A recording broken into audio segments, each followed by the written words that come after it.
Au début du XXe siècle, les dirigeables, ou Zeppelin, constituaient l'une des toutes premières formes de transport aérien.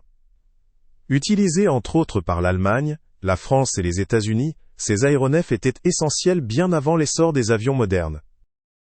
Les pilotes de dirigeables étaient spécialement formés, souvent au sein de l'armée de l'air ou de l'aéronavale.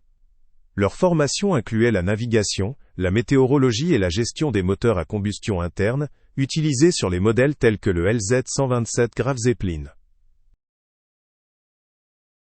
Les dirigeables étaient utilisés pour des vols de reconnaissance lors de la Première Guerre mondiale, pour des missions scientifiques comme celle de l'expédition Graf Zeppelin en Arctique en 1931, et pour transporter du courrier et des passagers avant l'essor des avions. La navigation d'un dirigeable impliquait des défis, comme le contrôle de la flottabilité à l'aide de ballast et de gaz, la gestion du vent, et la nécessité de manœuvrer dans des espaces aériens limités.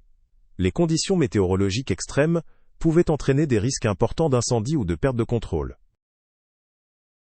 Les pilotes de dirigeables ont marqué l'histoire de l'aviation en ouvrant la voie au transport aérien longue distance.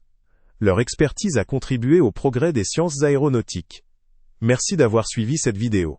Abonnez-vous pour des faits fiables sur l'histoire et la science.